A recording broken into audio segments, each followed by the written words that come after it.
Esta historia es una historia real y verídica que sucedió aquí en los Estados Unidos de América. Dice, en una pequeña escuela rural había una vieja estufa de carbón muy anticuada.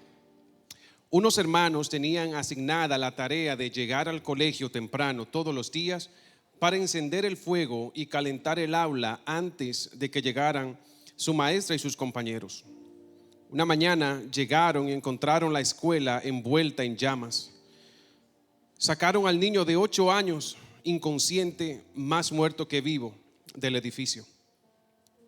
Tenía quemaduras graves en la mitad inferior de su cuerpo y lo llevaron de urgencia al hospital del condado. Pero tristemente su hermano de 13 años murió en el incidente.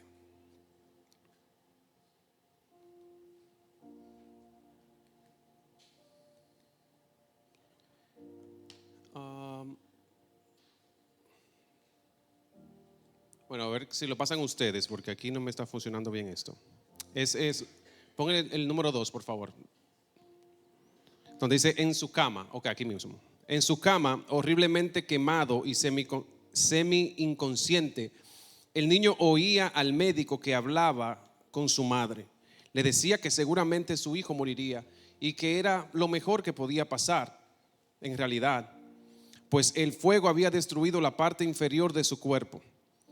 Pero el valiente niño no quería morir. Decidió que sobreviviría de alguna manera. Para gran sorpresa del médico, sobrevivió. Una vez superado el peligro de muerte, volvió a oír a su madre y al médico hablando despacito. Dado que el fuego había dañado en gran manera las extremidades inferiores de su cuerpo, le decía el médico a la madre, habría sido mucho mejor que muriera, ya que estaba condenado a ser inválido toda la vida, sin la posibilidad de usar sus piernas. Próximo slide. Dice, una vez más el valiente niño tomó una decisión. No sería un inválido, caminaría. Pero desgraciadamente de la cintura para abajo no tenía capacidad motriz. Sus delgadas piernas colgaban sin vida. Finalmente le dieron de alta. Todos los días su madre le masajeaba las piernas, pero no había sensación ni control ni nada. Por fin, gracias a los fervientes masajes diarios de su madre, su persistencia férrea y su resuelta determinación, desarrolló la capacidad primero de pararse, luego caminar tambaleándose y finalmente caminar solo y después correr. Último slide. Ese es el joven. Empezó a ir al colegio después corriendo por el simple placer de correr. Más adelante en la universidad formó parte del equipo de carrera sobre pista y aún después en el Madison Square Garden, este joven que no tenía esperanzas de sobrevivir, que nunca caminaría, que nunca tendría la posibilidad de correr, este joven determinado, su nombre es el doctor Glenn Cunningham, corrió el kilómetro más veloz del mundo. Amén.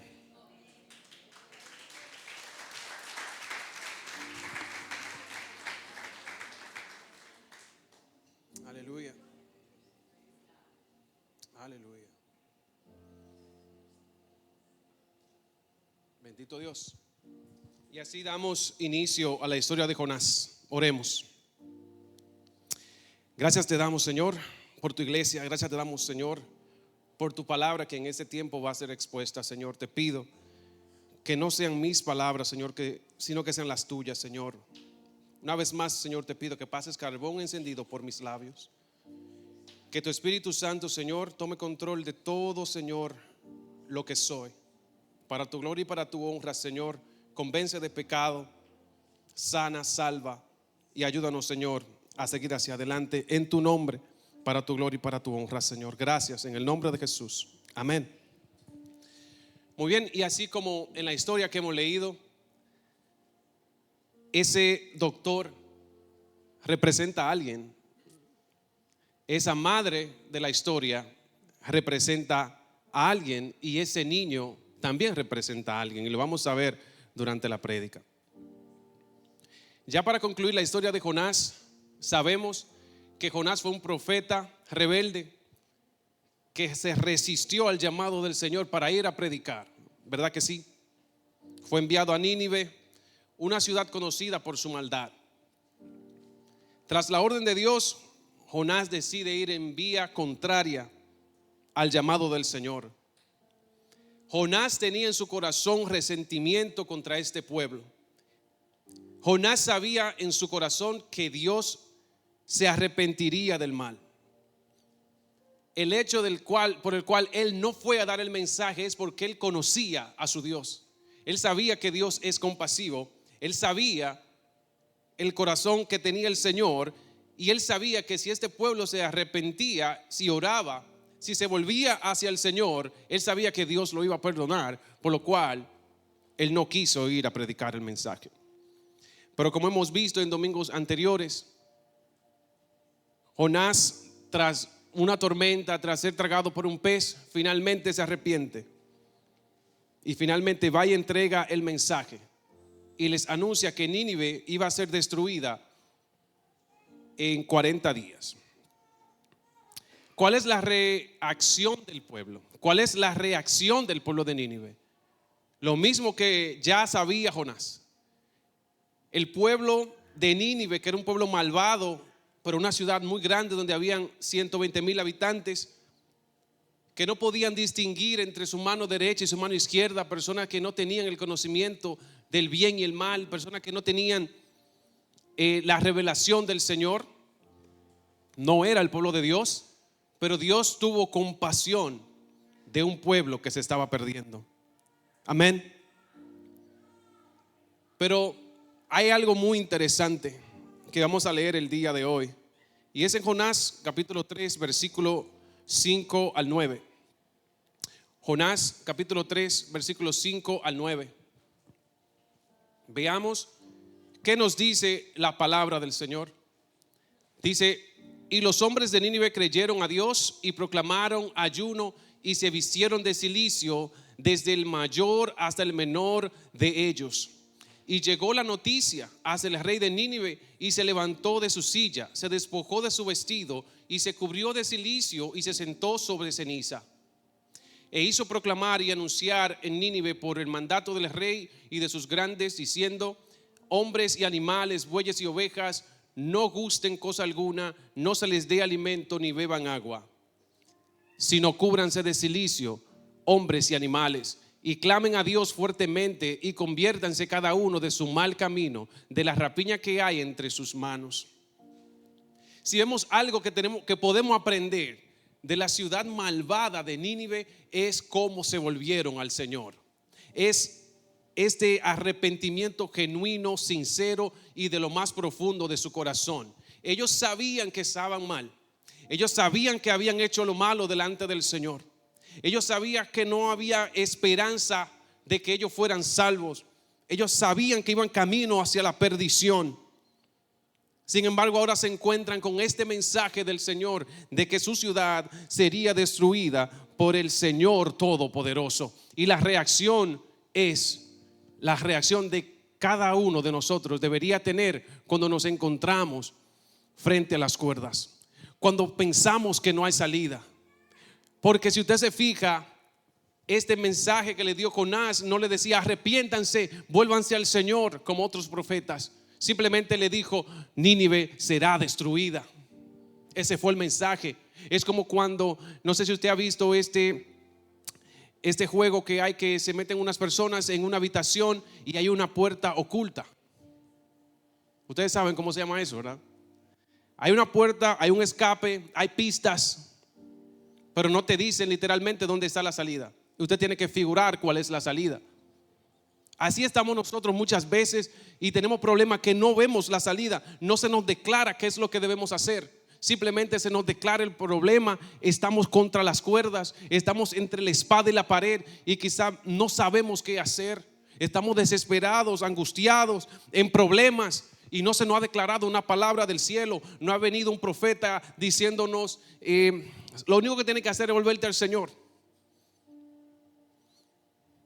Sin embargo, el pueblo de Nínive entiende el mensaje de parte de Dios. Entiende que el mensaje que Dios le está diciendo, si Dios lo hubiera querido destruir, como había anunciado, simplemente lo hubiera hecho sin avisarles. Pero el hecho de que Dios está avisando es un anuncio de esperanza, es un anuncio de redención, es una muestra de compasión.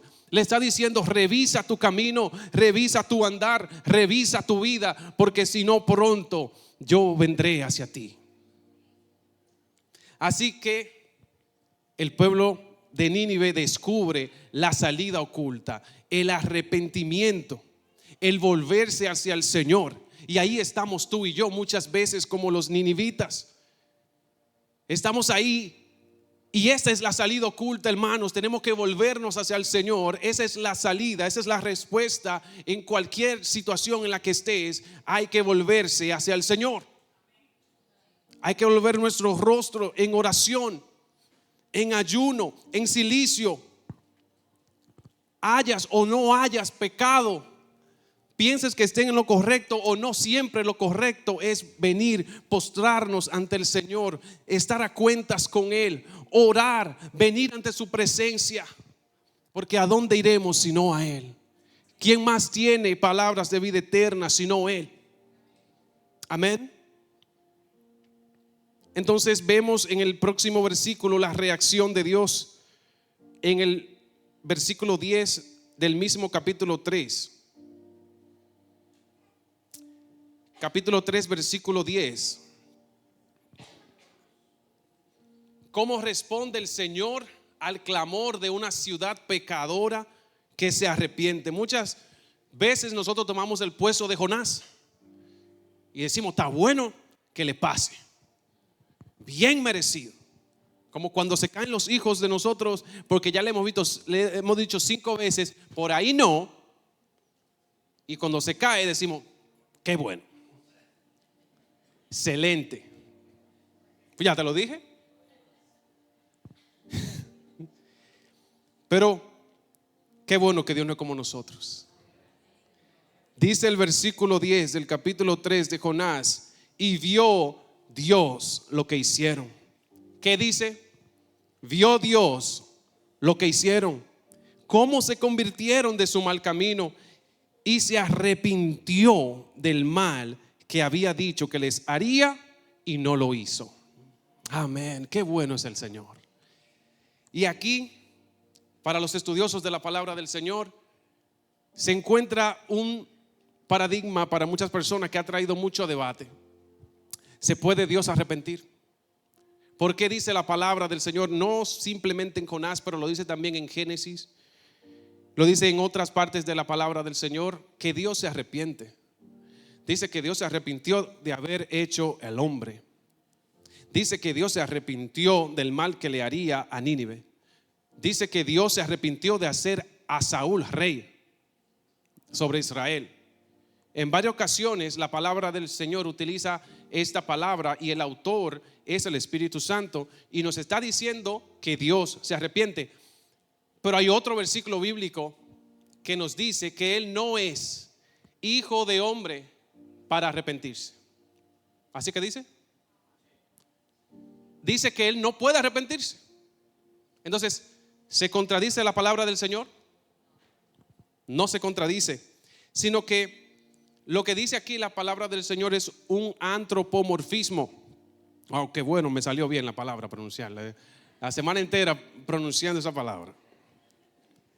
Un antropomorfismo es que el Señor está bajándose de su realeza, de su poder, de su divinidad, y está utilizando un lenguaje humano para comunicarnos una verdad. Él está diciéndonos en palabras llanas, en palabras humanas, una verdad que quiere revelarnos. No es que Él cambie de parecer, no es que Él cometió un error, no es que Él se equivocó, no es que Él dijo: ay, qué pena, qué mal hice y ahora qué hago. Oh, esto no lo vi. Eso nunca le va a pasar a nuestro Dios. Nuestro Dios es omnisciente. Aleluya. Pero ciertamente aquí la palabra de Dios dice que Dios se arrepintió del mal que había determinado para Nínive. Lo que vemos aquí en otras traducciones se podría traducir como que a Dios le dolió. Dios sintió tristeza, Dios sintió dolor. Y para entender un poco más estos antropomorfismos, hay otra palabra del Señor. Justamente estaba cantando el pastor acerca de las alas, ¿verdad? Dice que debajo de sus alas estaremos seguros. ¿Tiene Dios alas físicamente? No, Él es espíritu. Entonces está hablando en un lenguaje humano para decirnos que Él cuida de nosotros. En otra parte también dice que sus ojos están sobre la tierra. Pero Él es, otra vez, Él es espíritu. ¿Tiene ojos físicos como los de nosotros? No. Pero igual, la verdad que está revelando el Espíritu Santo es que sus ojos están puestos sobre ti, que te ve, que te observa. Amén. También dice que sintió dolor en su corazón. ¿Tiene Dios un corazón que bombea sangre como el nuestro? ¿Lo tiene? Pero está diciendo que Dios tiene emoción como la que tienes tú y yo. A Dios le duele, Dios se entristece, Dios se enoja contra el pecado, contra la maldad. Le duele cuando tú y yo hacemos lo que no le agrada. Es lo que está tratando de decir, porque nosotros fuimos creados a imagen y semejanza de nuestro Dios todopoderoso. Amén. Así que cuando está diciendo que Dios se arrepiente, no se está contradiciendo la palabra del Señor, sino que es una respuesta en nuestro tiempo. Porque el Señor, para Él el tiempo no existe, para nosotros sí.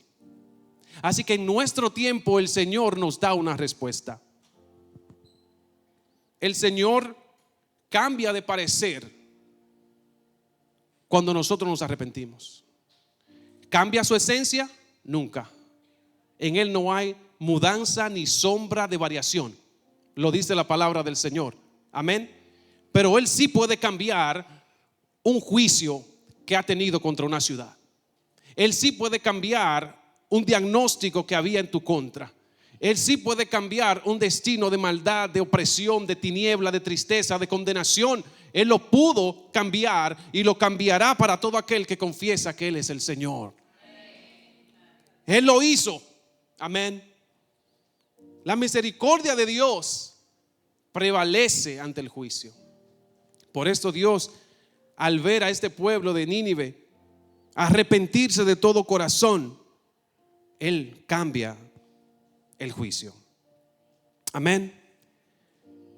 Pero esto es solamente el carácter normal de nuestro Dios. Ya Él lo había dicho. Jeremías 11:29. ¿Qué dice Jeremías 11:29? Perdón, 29:11. Yo lo puse al revés. Jeremías 29:11. Porque yo sé los pensamientos que tengo acerca de ustedes, dice el Señor Jehová, pensamientos de paz y no de mal, para daros el fin que esperáis. En otra versión dice, para darles un futuro y una esperanza.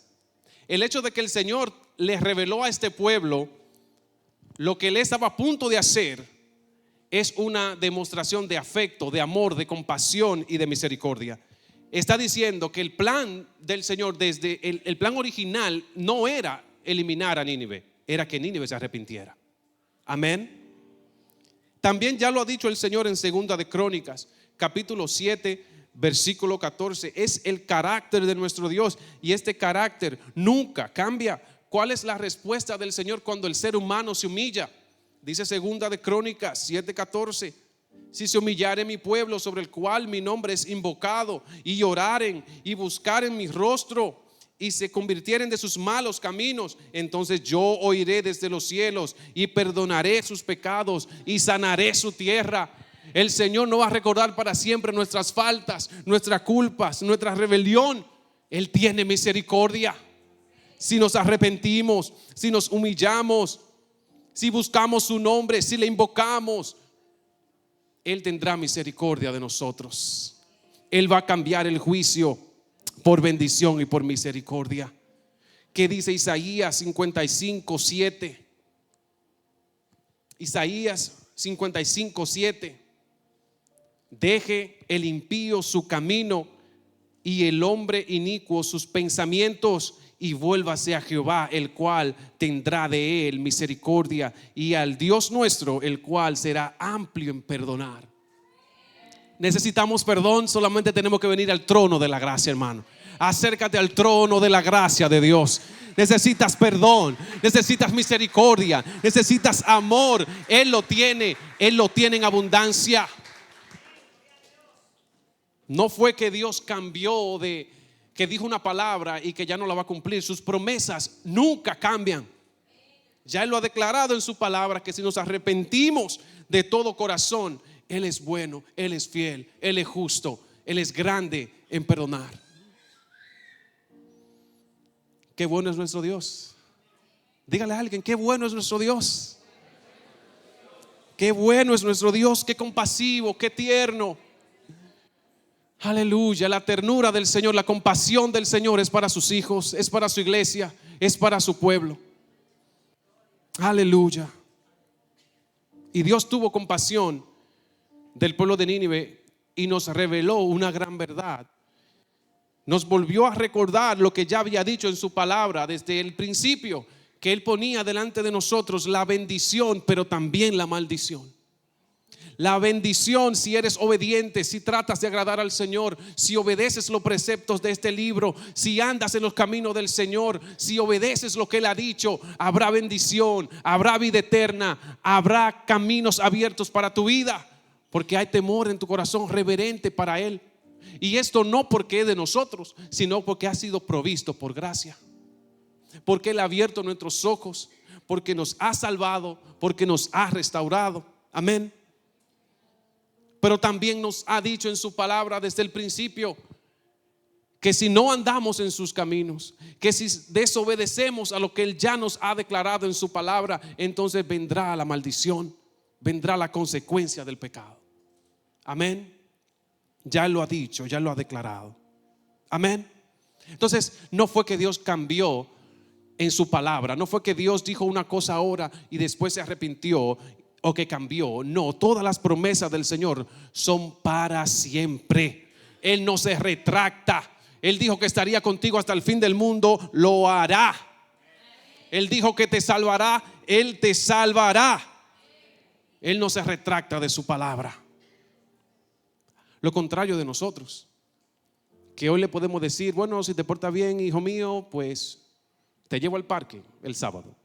Llega el sábado, bueno, mi hijo, ¿te portaste bien? Sí, bueno, pero tengo un compromiso hoy, lo siento. Las promesas del Señor son para siempre. Él las guarda, Él nos cuida. Y por eso su compasión es inexplicable. Por eso no podemos nosotros como seres humanos comprender la anchura, la hermosura, la ternura de la compasión de nuestro Señor. Pero la compasión de nuestro Señor no siempre parece misericordia, no siempre parece una rosa, no siempre se ve tierna, no siempre usted dice que compasivo es el Señor a permitirme esto. No siempre es agradable a nuestro paladar. Para Nínive fue un anuncio de juicio. Dios usa diferentes medios e instrumentos para manifestar su amor. A veces es un abrazo, una palabra amable, un tierno zumbido, una palabra de prosperidad, una promesa. Pero otras veces la compasión de Dios toma forma de disciplina. Puede ser una enfermedad, puede ser una quiebra financiera, puede ser una tormenta o un pez, como en el caso de Jonás. Pero ten por seguro que Él va a usar lo que sea necesario para llamar tu atención. Él va a usar cualquier medio, cualquier instrumento para asegurarse de que tu corazón, de que mi corazón volverá a los atrios del Señor. Así que qué bueno es el Señor, qué compasivo, qué hermoso. La compasión del Señor tomó forma de cruz, porque no siempre la compasión se va a ver tan tierna.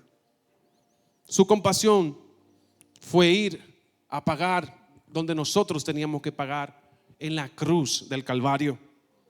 Es la más grande historia de amor que dice Juan 15:13. Juan 15:13 nos dice de la historia de Jesús. Dice: nadie tiene mayor amor que este, que uno que ponga su vida por sus amigos. Jesús puso su vida por mí. Jesús puso su vida por ti. Y esa es la historia de compasión más hermosa de la historia de la humanidad. Yo tenía que morir en esa cruz. Yo siendo malo y perverso, el que es todo bueno, toda bondad, se hizo pecado por mí y pagó el precio de mis pecados. ¿Cómo puedo ahora reaccionar como Jonás? Que Jonás, ese fue el último error que cometió y que vemos registrado en el capítulo 4. Al ver Jonás que Dios había perdonado la ciudad de Nínive, dice que se enojó en gran manera. Le dio ira. Su enojo fue grande. ¿Cómo podemos nosotros sentir enojo cuando Dios tiene misericordia? ¿Cómo podemos nosotros no alegrarnos cuando el Señor es misericordioso con alguien? Porque dice en su palabra que nadie tiene mayor amor que aquel que pone su vida por sus amigos. ¿Cómo estoy yo poniendo mi vida por mis amigos? ¿Cómo estoy yo poniendo de mi tiempo, de mi vida, por mi esposa, por mis hijos, por mi casa, por el perdido? ¿Qué puedo yo aprender de esta historia de Jonás? Como cristianos no podemos ser insensibles al dolor ajeno. No podemos ser indiferentes ante el infortunio de los demás. No podemos alegrarnos cuando a los demás le ocurren cosas malas.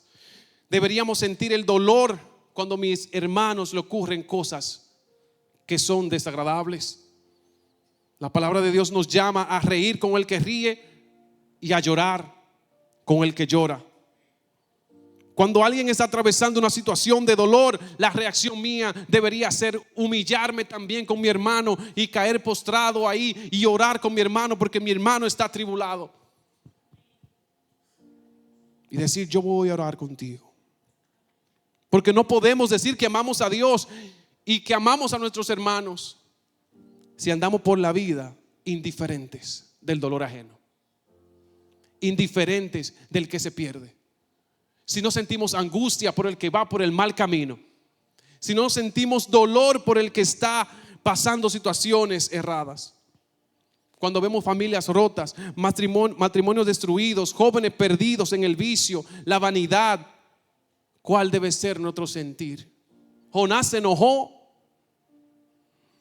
porque Dios había cambiado a Nínive. Nosotros debemos aprender a no hacer como hizo Jonás. El Señor tuvo compasión de ellos, yo también tengo que tener compasión. El Señor les amó, yo también les tengo que amar. Porque el Señor dice en su palabra: ama aún a tus enemigos. Ora por aquellos que te persiguen, que te ultrajan, que te hacen daño. Pero nosotros tratamos de ser como Jonás.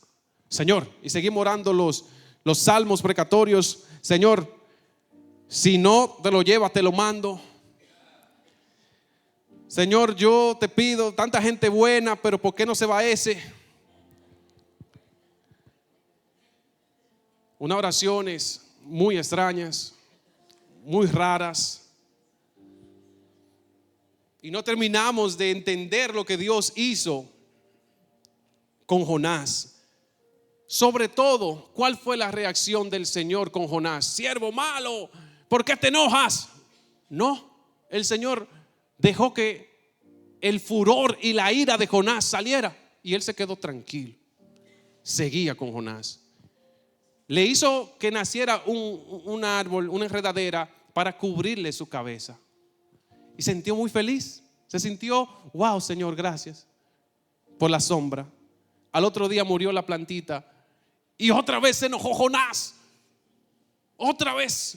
El furor. ¿Ha visto la película de las emociones, Inside Out? Ya sabe cuál es Jonás, ¿no? Así botaba el fuego así. Jonás estaba súper enojado. ¿Cómo permitiste, Señor, que muriera la plantita? Entonces Dios le responde: Jonás, si te dolió tanto la enredadera que la viste nacer un día y al otro día pereció, en la cual no pusiste nada, ¿por qué te enojas conmigo? Porque yo he tenido misericordia de 120,000 habitantes. Aleluya. Aleluya. ¿Por qué, Jonás, te enojas de la obra salvadora de nuestro Redentor? Entonces nosotros, ¿cómo vamos a retener el enojo? ¿Cómo vamos a retener el juicio? ¿Cómo vamos a retener la ira con nuestros hermanos? Por algo el Señor nos dijo: no se ponga el sol sobre nuestro enojo. Eso quiere decir no más de 24 horas. Estás enojado con alguien, hay que reconciliarse, hay que tomarse un café, hay que ir a visitar el parque, hay que sentarse, hay que hacer una llamadita, hay que hacer algo. El sol no se puede poner sobre nuestro enojo. El más misericordioso, el más amable, el que ha tenido mayor compasión, se llama Jesús. Cuando Jesús vio a la gente llorar, cuando Jesús supo que sus amigos estaban llorando por la muerte de Lázaro, comenzó también a llorar. Pero no era que estaba llorando de que, a veces usted ha ido a un funeral de un rico y de un pobre. En el de pobre la gente se estrella contra el piso. Eso, se llora que se acabó, ¿no? Cuando es un funeral de ricos, se va con gafas negras y está todo el mundo seriecito. No fue así que Cristo lloró. Dice que eran gritos que se escuchaban a la distancia. Estaba verdaderamente triste. Lloró por sus amigos, lloró por Lázaro. Aún sabía lo que iba a hacer en unos días. Lo lloró. Jesús sintió compasión por las multitudes que se acercaban a él. Los sanaba, le daba pan. A los enfermos él le daba sanidad. Al cojo él lo sanaba. Al ciego le devolvía la vista. Porque él es compasivo, porque él es hermoso, porque él es tierno. Hubo una mujer que tenía 12 años sufriendo de un flujo de sangre y había gastado todo en los doctores. Y ella dijo: si tan solo tocar el monte del compasivo, del misericordioso Dios Jesucristo, yo sé que obtendré sanidad. Así somos tú y yo. Estamos delante del compasivo, del Dios tierno, del Dios todopoderoso. El único que te puede ayudar en el problema que estás es Jesucristo. Si tan solo pudiéramos tocar el borde de su manto, si tan solo pudiéramos acercarnos hacia Él, si tan solo pudieras quitar todos los obstáculos que te impiden acercarte al trono de la gracia y venir a su presencia y caer postrado de rodillas y decirle: Señor, yo necesito un toque de tu manto, necesito un toque de tu presencia, necesito que sacudas mi vida, necesito sanidad, necesito restauración. Él te la dará. Otro hombre pasó 38 largos años de su vida postrado en el piso, esperando que alguien lo ayudara a bajar al pozo y ser sanado. ¿Se imagina? ¿Se imagina?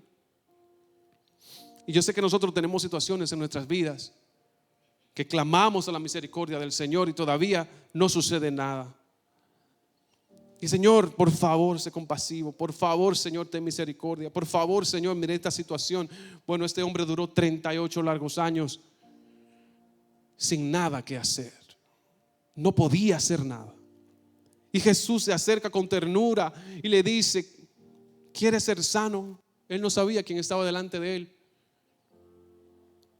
Le dijo: Señor, pero es que cada vez que yo quiero ser sano, alguien viene, alguien se me adelanta y no puedo alcanzar, ser el primero en llegar cuando las aguas son arrebatadas. Y él le dijo: ¿quieres ser sano? Jesús sanó a aquel hombre. Aquel hombre se paró. Aquel hombre, su vida fue restaurada, su vida fue cambiada.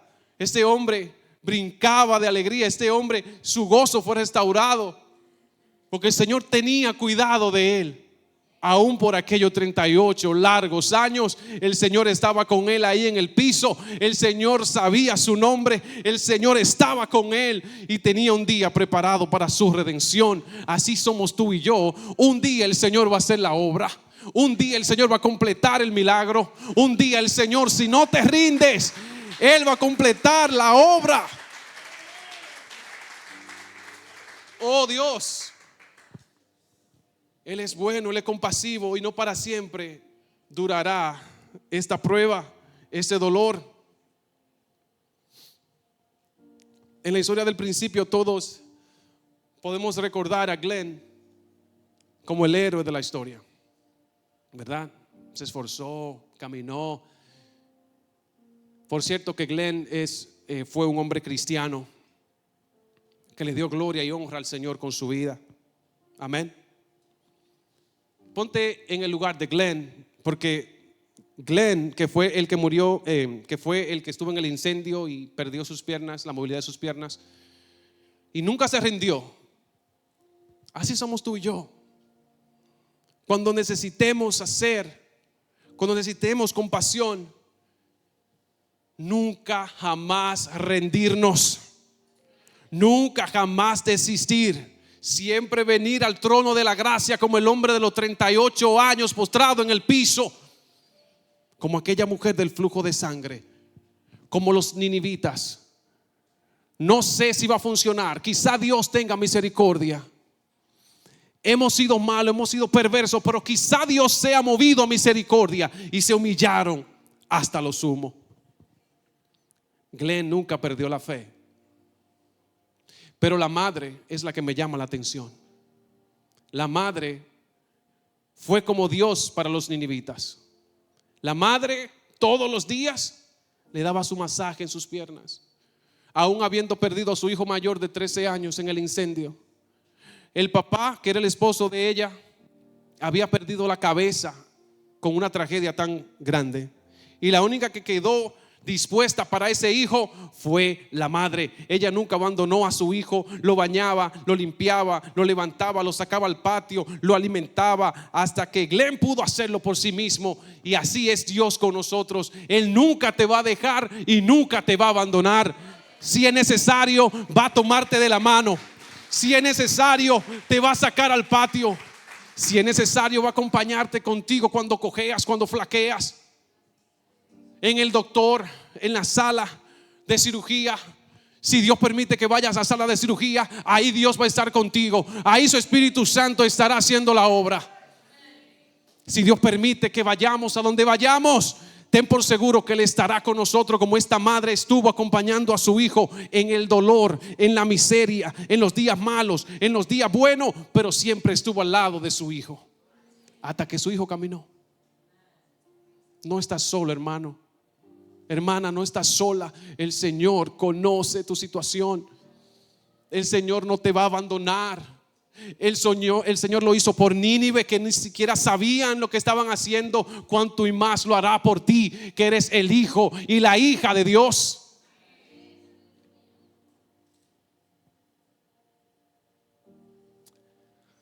El enemigo de nuestras almas vino a matar, a robar y a destruir, pero Dios vino a hacer todo lo contrario. Y Jonás, como aquel doctor, le decía: es mejor que mueran. Es mejor que mueran. Pero Dios tenía otro destino preparado para nosotros, y era darnos vida y vida en abundancia. En Cristo hay vida. Hay esperanza en nuestro Dios. Hay esperanza para nosotros. Aleluya. Este chico, Glenn, murió en el año 1988, un año antes de yo nacer. Murió de 78 años. Fue un cristiano devoto, y la misma compasión que le mostró su Salvador y Señor Jesucristo la traspasó a más de 10,000 niños con deficiencias o que habían sido maltratados y abusados. ¿Y sabe cuál era el versículo preferido de Glenn? Isaías 40:31. Era el versículo favorito de aquel niño que perdió toda movilidad en sus piernas en aquel incendio. Su versículo favorito fue Isaías 40:31, que dice: pero los que esperan en Jehová tendrán nuevas fuerzas, levantarán las águilas, se levantarán como las águilas, correrán y no se cansarán, caminarán y no se fatigarán. Aleluya. Ese es el Dios que le servimos. Ese es tu Dios. Ese es mi Dios, Jesucristo. Hermano, no te canses, no desistas, no te rindas, porque el Señor está cercano. Él no se ha ido. Y cuando esperas y no lo escuchas, es porque Él está trabajando. ¿Cuántos pueden cerrar sus ojos y por un minuto pensar en la compasión inexplicable, incomparable que ha tenido mi Dios, que ha tenido tu Dios para contigo, para con tu familia, que no te ha dejado, que no te ha abandonado, que ha estado contigo todos los días de tu vida, que te ha librado de la muerte? A mí el Señor me ha librado muchas veces de la muerte. Hace 2 meses murió un señor en la ciudad de donde yo soy natal, que impactó. La historia que mi madre y mi padre me contaron me impactó, porque este señor, yo quería conocerlo y nunca tuve la oportunidad de conocerlo. Murió hace 2 meses y yo quería ir, la próxima vez que fuera, yo quería ir a conocerlo. Este señor, Dios lo usó mucho, porque cuando yo tenía 2 años y medio, más o menos, me cuentan mis padres que mi madre salió a la bodega, a lo que le llamamos el colmado allá en Dominicana, y yo caminaba allá y me fui detrás de mi madre me dejó con mi padre. Pero ¿sabes los hombres como somos, verdad? Que perdemos la atención y estamos siempre distraídos. Así que ahí se quedó el muchacho que no sabía, nadie supo. Bueno, el papá pensaba que estaba con la mamá pensaba que estaba con el papá. Bueno, en la calle estaba el muchacho. Entonces yo salí caminando, me cuenta mi madre, y hasta que mi madre regresó y preguntó por mí, yo no estaba. Entonces yo duré perdido un espacio de 2 horas. Imagínese eso, yo no me lo puedo imaginar. Si mi hijo se me pierde 2 horas, yo no sé qué hago. Dios me libre. Hermanos, y me cuentan que ese señor vio a una señora que estaba en una cafetería y estaba diciendo, estaba conmigo ahí como normal, y él le dijo: ¿y ese niño que usted tiene ahí? Y ella dijo: ese niño es mío. Dijo la señora: ese niño es mío. Y le dijo él: mire, ese niño yo lo conozco, ese niño es hijo de mi vecino. Aleluya. Yo no sé cuánto ese hombre bendijo mi vida. Me arrebató de la mano de una desconocida y me regresó a la mano de mis padres. Y yo le doy gracias a Dios por ese hombre, que me regresó a los brazos de mi padre y mi madre. Hermano, a Dios no se le escapa nada. Dios tiene pleno control de nuestras vidas. Y yo le agradezco a Dios por ese hombre. Y nosotros honramos la vida de sus hijos, porque mi papá fue y conoció a los hijos. Pero el hecho es que Dios tiene cuidado de mi vida y de la tuya.